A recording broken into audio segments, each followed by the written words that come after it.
December 7, 1941, 7:55 a.m. Mess attendant second class Doris Miller stood in the laundry room of USS West Virginia, folding white officer uniforms 3 decks below the morning sunlight. Then came an explosion that would change his life and eventually help transform the United States Navy forever. Miller was 22 years old, from Waco, Texas. He joined the Navy in September 1939 because the pay was steady and his family needed money. The Navy offered him exactly one job: mess attendant, cook, dishwasher, laundry worker. Black sailors in 1941 weren't allowed to serve in combat roles. They weren't trained on weapons. They weren't assigned to battle stations involving guns. Navy regulations were clear. Mess attendants served food, cleaned officers' quarters, and stayed out of the way during combat. Miller had been on the West Virginia for 16 months. He knew the ship inside and out. He knew where every officer's bunk was located. He knew which ones wanted coffee at 6 a.m. and which ones slept until 7. He knew the laundry schedule by heart. He collected dirty uniforms every Sunday morning at 7:30. That Sunday morning, December 7th, he was right on schedule. The laundry room smelled like soap and steam. The air was thick with humidity. Miller had just finished folding a stack of khaki shirts when the first torpedo hit. The explosion threw him against the bulkhead. The lights flickered. The deck tilted beneath his feet. Miller heard shouting from above, footsteps running, alarms starting to wail. He dropped the laundry and ran toward his assigned battle station. That station was an anti-aircraft battery magazine amidships. Miller knew exactly where it was. He'd been drilled on it dozens of times. Get to your station. Stay at your station. Do your job. The passageways were filling with sailors running in both directions, some heading to their stations, others helping wounded men. The emergency lighting had kicked in, casting everything in a dim red glow. Miller could hear water rushing somewhere below. The sound was like a waterfall inside the ship. When he reached the magazine location, he found twisted metal and seawater. A Japanese torpedo had blown a hole through the port side, exactly where his battle station should have been. The space was flooding. The magazine was gone. Water was pouring through a gap in the hull, maybe 20 feet across. Miller could see daylight through the hole. He could see harbor water outside. The torpedo had struck at 7:58 a.m. The Type 91 torpedo carried 450 kilograms of explosive. The detonation had ripped through the ship's armor belt and opened the interior compartments to the sea. Miller stood there for maybe 5 seconds, trying to process what he was seeing. Other sailors were attempting to close watertight doors and hatches to contain the flooding. Damage control parties were already responding. Men were running with fire hoses, damage control equipment, emergency lighting. Then Miller heard another explosion. A second torpedo had hit further forward. The ship shuddered. More alarms. More shouting. The deck was tilting more severely now. Miller could feel the West Virginia listing to port. Within minutes, the ship had taken 5 torpedoes on her port side. Each one opened a new wound in the hull. Each one let in thousands of gallons of seawater per minute. The ship was taking on a dangerous list. If the flooding continued unchecked, the West Virginia would capsize like the Oklahoma was already doing next to them. Miller ran toward the main deck. When he reached topside, he saw chaos. Japanese aircraft were everywhere. Dive bombers screaming down from the sky. Torpedo bombers skimming across the harbor water. Fighters strafing the decks with machine gun fire. Smoke was rising from ships all across Battleship Row. The USS Arizona was burning. The USS Oklahoma was capsizing. Fires were spreading. Men were jumping into the water. Oil was leaking from damaged hulls and catching fire on the surface. Miller heard gunfire, explosions, men screaming. The smell hit him next: burning oil, cordite, hot metal. The air tasted like smoke. He could feel the heat from fires burning somewhere below deck. An officer grabbed him and yelled over the noise. The captain was wounded. They needed help moving him. Miller followed the officer to the bridge. Captain Mervyn Benyon was 54 years old. He'd graduated from the Naval Academy in 1910, third in his class. He'd commanded the West Virginia since June 1941, only 6 months. He was a careful officer, experienced, respected by his crew. When Miller reached the bridge, Benyon was lying on the deck near the starboard side. A bomb had hit USS Tennessee, moored directly alongside the West Virginia. The bomb was actually a 16-inch armor-piercing naval shell that had been modified with fins to be dropped from aircraft. The Japanese had taken shells designed for battleship guns and converted them into bombs. When the bomb struck Tennessee, it penetrated her armor and exploded. The blast sent shrapnel flying in all directions. The two ships were moored so closely together that debris from Tennessee's hit reached West Virginia's bridge. A piece of that shrapnel, probably 6 inches long and irregularly shaped, had torn through Benyon's abdomen. The fragment had ripped across his midsection and apparently struck his spine. The wound was catastrophic. His intestines were exposed. His internal organs were visible through the torn flesh. Blood was pooling on the deck beneath him. The blood was dark red, almost black, mixing with seawater and oil that had splashed onto the bridge. A pharmacist's mate had applied a field dressing, but everyone on the bridge could see the captain was dying. The bandage was already soaked through. More blood was seeping around the edges. Benyon was conscious. He was giving orders. Counter-flooding measures to prevent capsizing. Fire suppression priorities. Damage control assignments. His voice was steady despite the pain. Miller and another sailor tried to move him to a safer location. Benyon refused. He said he needed to stay on the bridge. He needed to command his ship. Miller could see the captain's hands were shaking. He could see Benyon pressing one hand against his abdomen, trying to hold the wound closed. Blood was soaking through the bandage faster than the pharmacist's mate could replace it. The captain kept giving orders. An officer ordered Miller to the anti-aircraft guns on the port side. The officer needed someone to pass ammunition. Miller ran to the gun position. When he got there, he found something he'd never expected to see. The gun crew was dead. Japanese strafing fire had killed them moments earlier. Their bodies were slumped around the gun mount. The weapon itself was still operational. A Browning .50 caliber machine gun, water-cooled, belt-fed, mounted on a pedestal. Miller had never been trained on this weapon. Navy regulations said mess attendants did not operate guns. But the gun was there. It was loaded. Japanese planes were diving toward the ship. Nobody else was available to man it. Miller made a decision that violated every regulation in the Navy manual. He grabbed the gun handles and started firing. The Browning .50 caliber weighed 121 pounds without its mount. It fired 550 rounds per minute. The ammunition came in belts stored in metal boxes. The gun had twin water hoses running to the barrel jacket to keep it cool during sustained fire. Each belt held 200 rounds.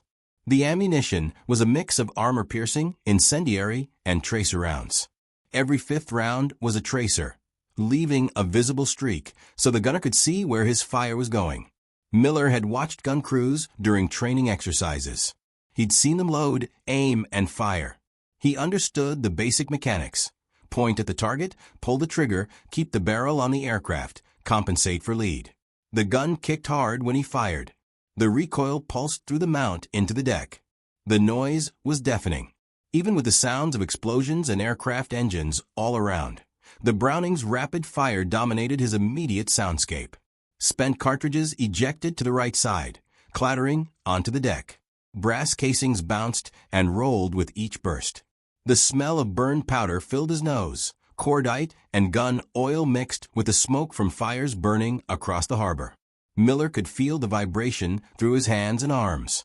The gun was alive, bucking and roaring under his control.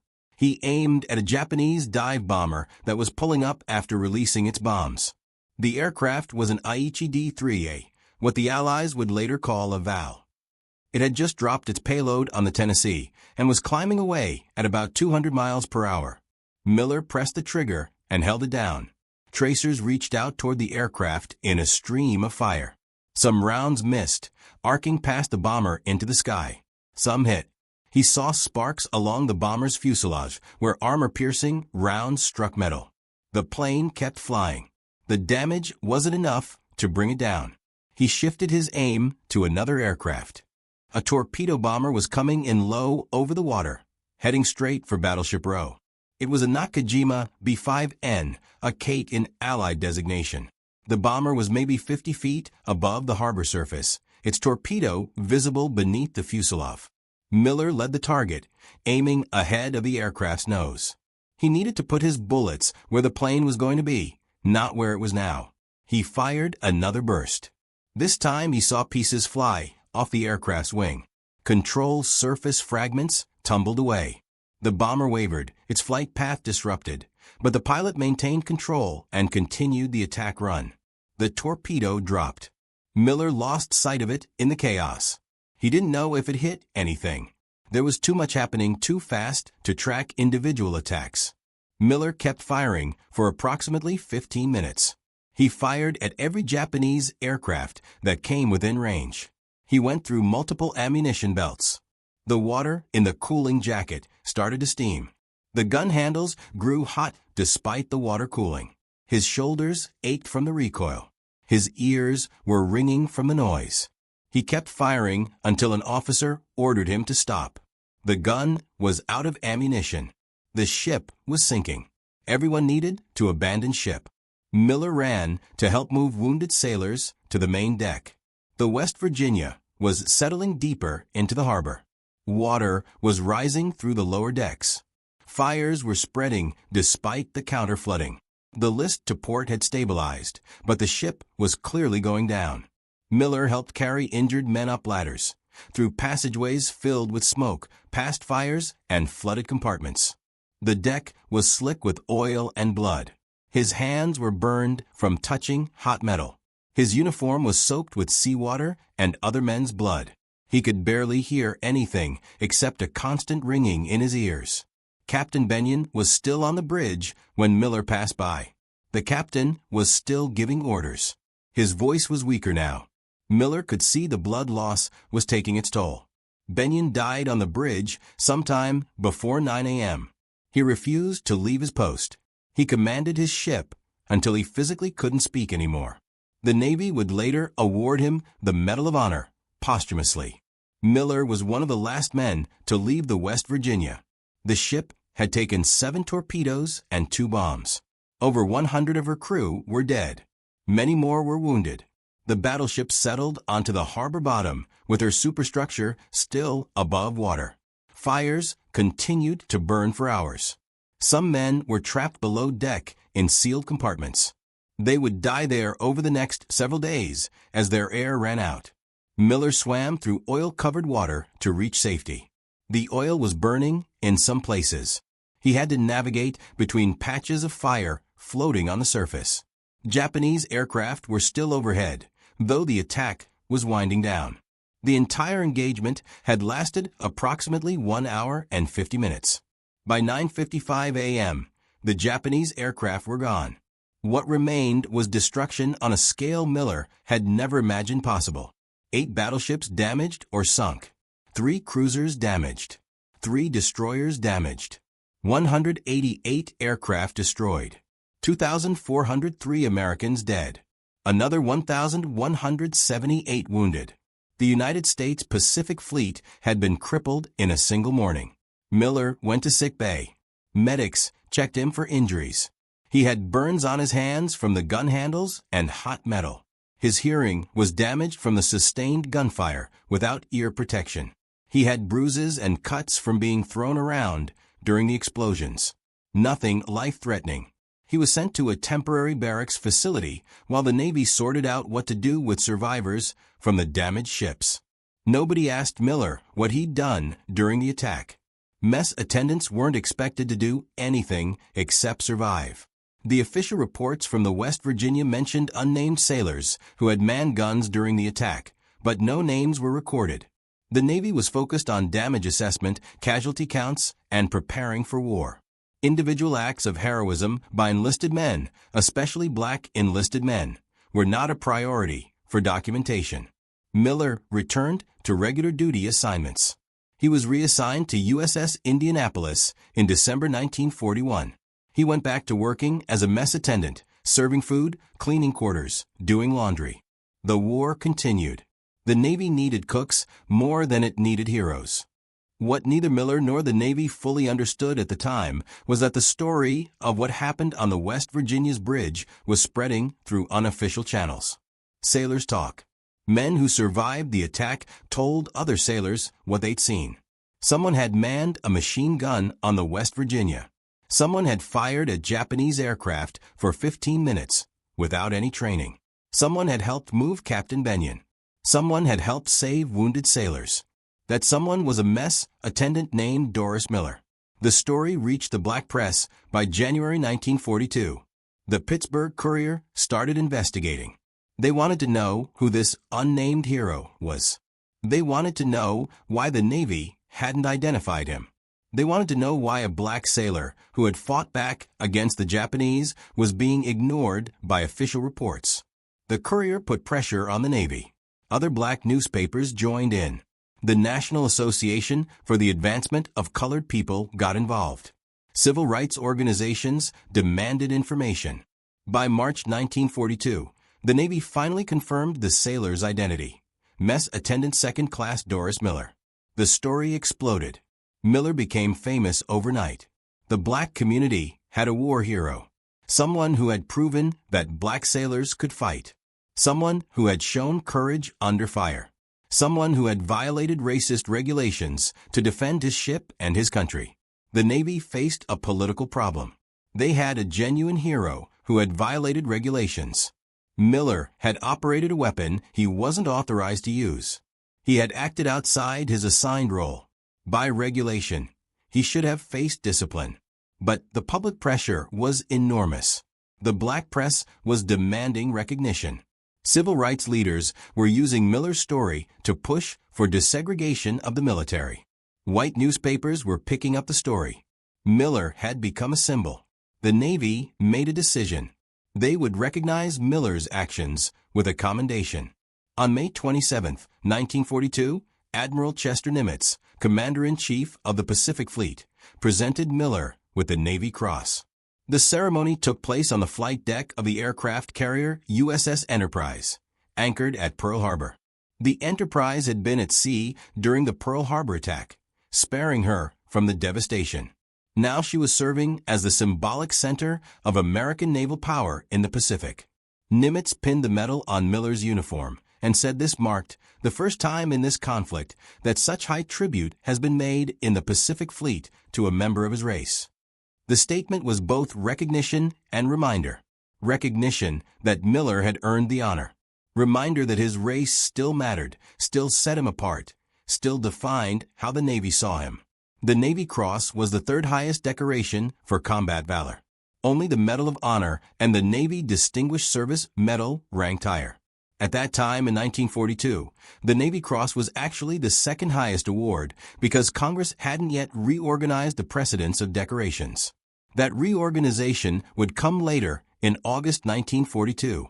Miller was the first black sailor to receive the Navy Cross. The honor was genuine. The courage it recognized was real. But it also served the Navy's political needs.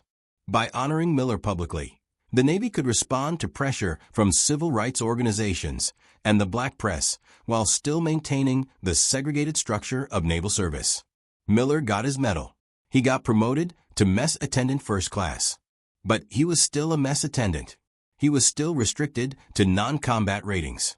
The medal recognized what he'd done. It didn't change what he was allowed to do going forward. The ceremony was photographed. The images were distributed to newspapers across the country. Miller stood at attention in his dress uniform, the Navy Cross ribbon bright against the white fabric. His posture was perfect, military bearing impeccable. He looked uncomfortable with the attention. His face showed none of the satisfaction or pride that might be expected. He looked like a man doing his duty while being photographed doing it. He hadn't joined the Navy to become famous. He'd joined to earn money for his family. This fame, this attention, this ceremony, none of it was what he wanted. But it was what the moment required. The Navy promoted Miller to Mess Attendant First Class on June 1, 1942. Better pay, but still the same job. Cooking, serving, cleaning. The Navy wasn't ready to integrate combat roles. Not yet.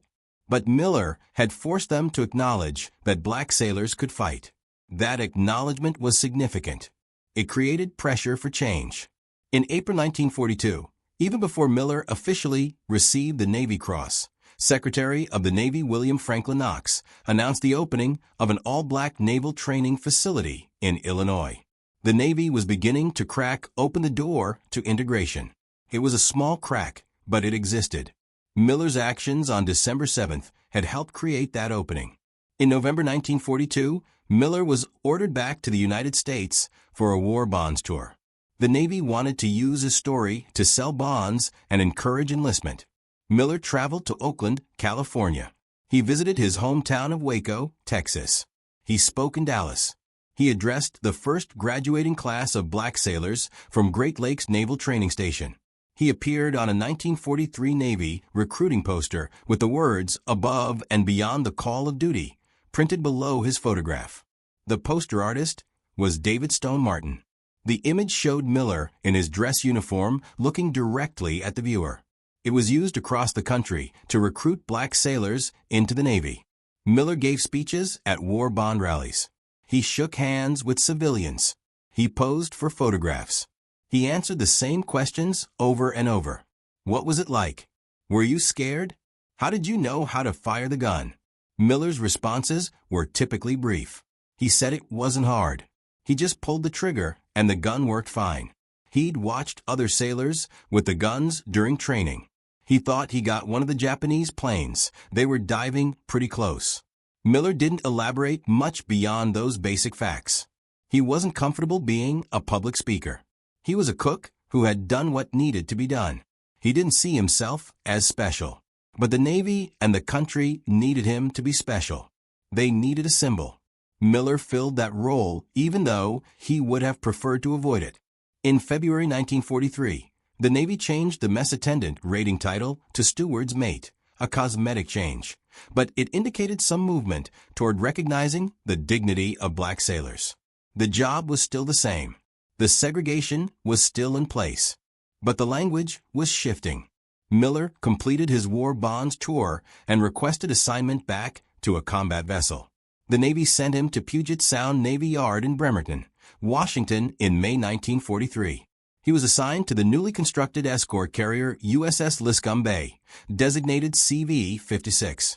The ship was 512 feet long with a beam of 65 feet. She displaced 7,800 tons. Twin reciprocating steam engines gave her a top speed of 19 knots. The flight deck was 477 feet long. The hangar deck could hold approximately 28 aircraft, depending on configuration.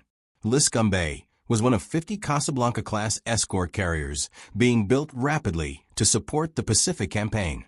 These ships weren't meant to engage in fleet actions like the big fleet carriers.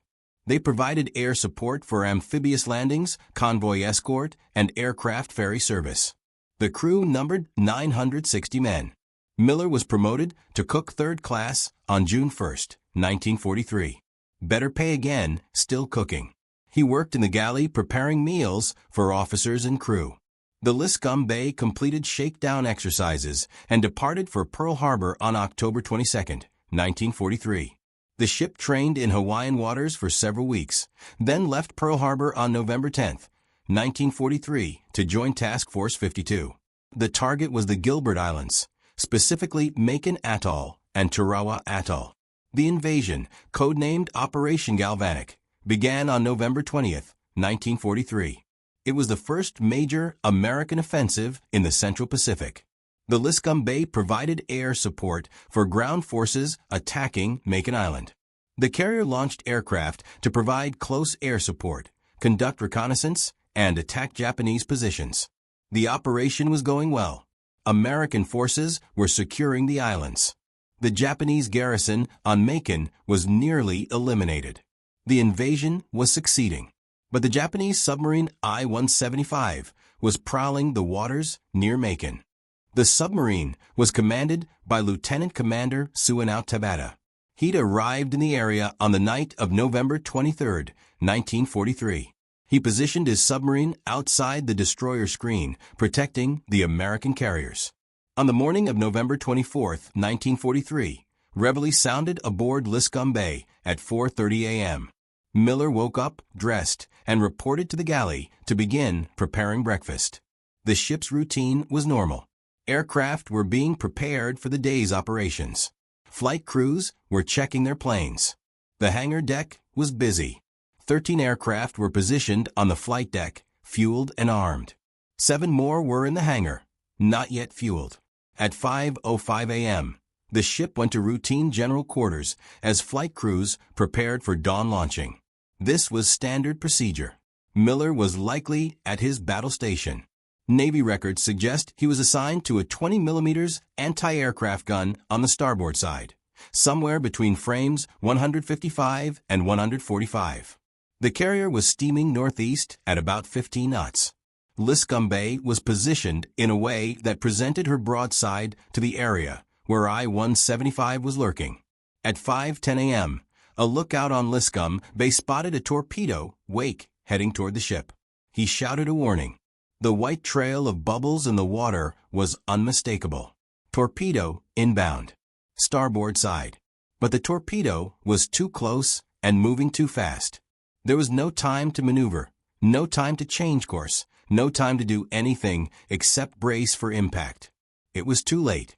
The torpedo struck Liscum Bay just after the engine room on the starboard side at 5:13 a.m. The impact felt like the ship had hit a wall at full speed. Then came the explosion. The Type 95 torpedo carried 490 kilograms of high explosive. The blast opened a hole in the carrier's hull and sent a shockwave through the entire ship. But that was just the beginning. The torpedo had struck directly adjacent to the aviation bomb storage magazine. The bombs stored there were armed and ready for the day's operations, 500-pound bombs, 1,000-pound bombs, all packed with high explosive. The torpedo detonation triggered a sympathetic explosion in the bomb magazine. The secondary explosion was catastrophic. It was exponentially more powerful than the torpedo itself. The blast ripped through the carrier from bottom to top. The force blew out entire sections of the hull. The flight deck bulged upward and then tore open. A massive fireball erupted through the opening, shooting flames and debris hundreds of feet into the air. The explosion was visible from ships 10 miles away. Shrapnel was thrown outward in all directions, some pieces traveling more than 5,000 yards. Chunks of the ship, pieces of aircraft, fragments of equipment, all became projectiles. Debris rained down on nearby ships. USS New Mexico, a battleship in the task force steaming about 1,500 yards away, was hit by falling wreckage from Liscum Bay. Pieces of metal crashed onto New Mexico's deck. Some of the debris was recognizable as parts of aircraft. Some was unidentifiable twisted metal. The explosion killed everyone in the aft section of the ship instantly. Anyone in or near the bomb magazine simply ceased to exist. The blast vaporized them. Anyone in adjacent compartments died from the concussion, the flash fire, or flying debris. The forward hangar deck was consumed by fire. Aviation fuel from aircraft fuel tanks ignited. The fire spread through the hangar in seconds. Aircraft on the flight deck were thrown into the air by the blast or ignited by the flames that followed. Some planes were tossed overboard intact. Others broke apart. One Grumman Wildcat fighter was found floating in the water a mile from where Liscum Bay sank. Fuel and ammunition stored in the hangar began cooking off. Secondary explosions ripped through what remained of the ship. 500-pound bombs detonated. .50 caliber ammunition belts cooked off. Fuel tanks ruptured and caught fire. Power failed immediately. Water mains broke. The ship began listing to starboard. Fires spread rapidly. The flight deck buckled and twisted from the heat and structural damage. Within minutes, Liscum Bay was clearly doomed. Men who survived the initial explosion tried to reach the main deck. Many were trapped by fire and flooding. Others were injured and couldn't move. The surviving crew began abandoning ship. Men jumped into the water from the tilted deck. The ocean was covered with burning fuel oil. Swimmers had to navigate between patches of fire. Some men had life jackets, others didn't. At 5:33 a.m., exactly 23 minutes after the torpedo hit, Liscum Bay rolled to starboard and sank. She went down stern first. The bow lifted out of the water briefly. Then the entire ship disappeared beneath the surface. 642 men died in the explosion and sinking. That included Captain Irving Wiltsey, Rear Admiral Henry Mullinix, who commanded Carrier Division 24, and Cook Third Class Doris Miller. Destroyers from the task force rushed to the site to pick up survivors. USS Morris, USS Hughes, USS Hull, USS Franks. They pulled men from the water. Many were already dead from burns, drowning, or injuries. Others died despite rescue efforts. The destroyers recovered 272 survivors total. The rescue operations were dangerous. Japanese submarine I-175 was still in the area. The destroyers conducted depth charge attacks while attempting rescue operations. They detected what might have been the submarine on sonar and dropped charges. Whether they hit anything was unclear at the time. The survivors were transferred to other ships in the task force and taken to Hawaii for medical treatment. The bodies of sailors who died during rescue operations were buried at sea. Most of the crew lost on Liscum Bay were never recovered. They went down with the ship. Miller was listed as missing in action, presumed dead. His body was never found. The Navy notified his parents on December 7, 1943, exactly 2 years after Pearl Harbor. Connery and Henrietta Miller received a telegram informing them their son was gone. He was 24 years old. The Navy awarded Miller a Purple Heart posthumously. He already had the Navy Cross. He had battle stars for his service. But the recognition felt hollow to many who knew his story. Miller had proven himself twice. Once at Pearl Harbor, once in the 2 years of service that followed. He'd fought back when he wasn't supposed to fight. He'd served with distinction despite a system designed to limit him. He'd become a symbol for Black Americans pushing for equality in the military and in society. And then he was gone. The Japanese submarine I-175 continued operating in the Pacific after sinking Liscum Bay. Lieutenant Commander Tabata took his submarine back to Japanese waters, but the submarine's luck ran out. On February 4, 1944, I-175 was operating near Kwajalein Atoll during the American invasion there. The destroyer USS Charette and the destroyer escort USS Fair detected the submarine using sonar. They attacked with Hedgehog anti-submarine mortars. The weapons hit their target. I-175 was sunk with all hands. Tabata and his crew died. The submarine that killed Miller and over 600 other American sailors was destroyed. Miller's story didn't end with his death. In many ways, it was just beginning to have its full impact. The Navy had reluctantly recognized Miller during his life. After his death, his story became even more powerful as a symbol of the need for change. The black press continued to write about Miller. They used his story to push for full desegregation of the military. Civil rights organizations pointed to Miller as proof that segregation was both immoral and impractical. If a black cook could man an anti-aircraft gun effectively with no training, what did that say about the Navy's claims that black sailors weren't capable of combat roles? Miller had demolished that argument simply by doing what needed to be done. His actions raised uncomfortable questions for military leadership. How many other capable men were being wasted in mess halls when they could be fighting? How much combat effectiveness was the military sacrificing to maintain racial segregation? How could the United States claim to be fighting for freedom abroad while denying it to its own citizens at home? The Navy slowly began to change. In 1944, the Navy started accepting black sailors for general service ratings, not just steward positions. This was a significant shift. Black sailors could now train as gunner's mates, radiomen, quartermasters, and other technical ratings. They were still segregated in many ways, still faced discrimination and barriers, but the absolute prohibition on combat training had been breached. In 1945, the Navy commissioned its first black officers. 12 men became ensigns after graduating from Officer Candidate School. This was another crack in the wall of segregation. Black men were now leading other sailors, including white sailors in some cases. The changes were slow. They were insufficient. They were often undermined by officers who opposed integration. But they were happening. Miller's sacrifice and the sacrifices of thousands of other black servicemen created pressure that couldn't be ignored.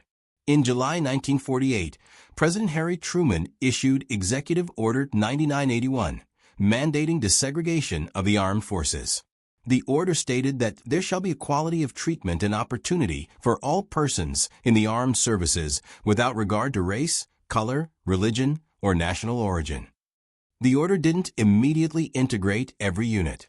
Implementation took years. Some branches resisted more than others. But the legal foundation for desegregation had been established. The process took years to complete fully, but the foundation had been laid.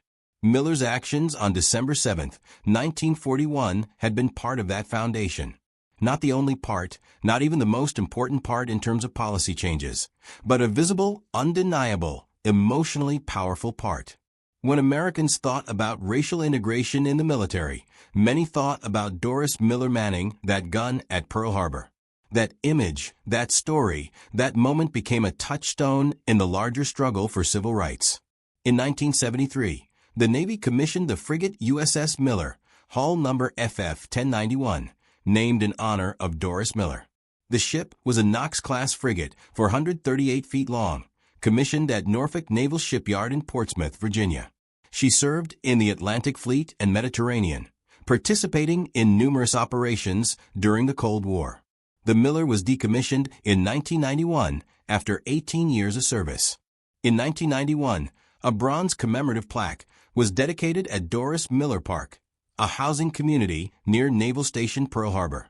The dedication was organized by Alpha Kappa Alpha sorority and took place on October 12, 1991, what would have been Miller's 72nd birthday. In 2001, the film Pearl Harbor included a depiction of Miller's actions during the attack. Actor Cuba Gooding Jr. played Miller in the movie. The scene showed Miller manning the gun and firing at Japanese aircraft. The film took some historical liberties with details, but it brought Miller's story to a new generation of Americans who might not have known about him. In 2010, the United States Postal Service honored Miller as one of 4 distinguished sailors on a commemorative stamp. The stamp showed Miller in his naval uniform wearing his Navy Cross. In 2014, the Department of Veterans Affairs named its medical center in Waco, Texas, after Doris Miller. The Doris Miller VA Medical Center serves veterans in Central Texas. The facility includes inpatient and outpatient services, representing a permanent tribute to Miller in his hometown. In 2017, a 9-foot bronze statue of Miller was unveiled in Waco on December 7th, the 76th anniversary of Pearl Harbor. The statue stands on the banks of the Brazos River. It shows Miller in his uniform looking out across the water. The memorial includes plaques describing his actions at Pearl Harbor. On January 20, 2020, Acting Secretary of the Navy Thomas Modly announced that the Navy would name its next aircraft carrier after Doris Miller. The ship would be designated CVN-81, a Gerald R. Ford-class nuclear-powered supercarrier. Construction began in 2024. The ship is scheduled for commissioning around 2032. When complete, USS Doris Miller will be one of the most powerful warships ever built, over 1,000 feet long nuclear-powered, capable of carrying 75 aircraft, a crew of approximately 4,500 sailors. The ship will serve for 50 years or more. This is an extraordinary honor. Aircraft carriers are typically named for presidents, members of Congress, or 4-star admirals. Miller was an enlisted cook who served for 4 years. But his impact on the Navy and on American society earned him this recognition. What makes Miller's story remarkable isn't just what he did on December 7, 1941. It's what his actions represented and what they set in motion. Miller was a man trapped in a system that told him he wasn't good enough to fight. The Navy said black sailors could cook and clean, but not operate weapons. That was the official policy, backed by regulations, enforced by tradition, defended by officers who genuinely believed black men weren't capable of combat service. Miller proved them wrong in 15 minutes of sustained fire against enemy aircraft. He proved them wrong by helping to move his mortally wounded captain to safety. He proved them wrong by helping to save other sailors as his ship was sinking. He proved them wrong by surviving and continuing to serve. And he proved them wrong by going back to combat even after he had every reason to leave the military and never look back. Miller knew the Navy was unjust. He knew the system was designed to keep him in a subordinate role. But he served anyway because his country was at war and he believed in doing his duty. That kind of courage is different from the courage of fighting under fire. It's the courage of fighting against a system while simultaneously defending it. Miller fought the Japanese, and he fought against American racism. He won some battles and lost others, but he never stopped fighting. The United States military changed because of men like Miller. Not quickly, not easily, but inevitably. When you have a cook who can man an anti-aircraft gun with no training and engage enemy aircraft effectively, you cannot maintain the fiction that combat roles should be segregated by race. When you have a sailor who earns the Navy Cross and then goes back to his regular duties without complaint, you cannot maintain the fiction that recognition and promotion should be limited by skin color. When you have a man who becomes a national hero and uses that platform to push for equal treatment, you cannot maintain the fiction that separate can be equal. Miller did all of those things. He did them without asking for permission. He did them because they needed to be done. And in doing them, he helped dismantle a system that had stood for generations. The Navy that commissioned USS Doris Miller in 2020 is not the Navy that told Miller he could only be a cook in 1939. That change happened because of countless individuals who fought for it. Miller was one of those individuals. His 15 minutes manning a gun on December 7th, 1941 resonated for decades afterward. Miller's parents, Connery and Henrietta, lived the rest of their lives knowing their son had died serving his country. They kept his medals and photographs. They attended memorial services. They spoke to reporters occasionally about their son. They were proud of what he'd accomplished. They were heartbroken that he was gone. Miller's siblings carried his legacy. His brothers served in World War II. The Miller family remained in Texas. They watched as their son's name became known across the country. They saw his image on recruiting posters. They read newspaper articles about him. They received letters from people who admired what he'd done. But they never got their son back. He was gone, lost somewhere in the Pacific, when Liscum Bay went down. No grave to visit, no body to bury, just memories and medals, and the knowledge that Doris had done something extraordinary. The Navy later determined that Miller had likely been at his battle station when the torpedo hit. If he was manning the starboard 20mm gun, he would have been very close to the point of impact. The explosion would have killed him instantly. He probably never knew what hit him. That's some small consolation. He didn't suffer. He didn't burn. He didn't drown. One moment he was alive, the next he was not. What would Miller think about aircraft carrier USS Doris Miller? It's impossible to know. He was not a man who sought glory. He didn't join the Navy to become famous. He didn't man that gun at Pearl Harbor because he wanted recognition. He did it because Japanese aircraft were attacking his ship and somebody needed to shoot back. The gun was there. He knew basically how to use it. So he used it. That was Miller's approach to everything. See what needs to be done. Do it. Don't wait for permission. Don't worry about regulations. Just do the work. That approach got him the Navy Cross. That approach helped change the United States Navy. That approach made him a symbol for civil rights. And that approach is why, decades after his death, the Navy decided to name a supercarrier after a cook from Waco, Texas, who had the courage to fight back when he was told he shouldn't fight at all. If you found this story compelling, please take a moment to like this video. It helps us share more stories about individuals whose courage changed history. Subscribe to stay connected. These stories matter. They show us that heroism often comes from unexpected places, and that one person's actions can ripple through time in ways they never imagined. Leave a comment telling us where you're watching from. Our community spans the globe, from veterans to students to history enthusiasts. You're all part of keeping these memories alive. Thank you for watching. Thank you for remembering. And thank you for understanding that Miller's fight is not over. The battle for equality, for recognition, for justice continues. Miller would probably tell us to stop talking about him and get to work. So let's honor him by doing exactly that.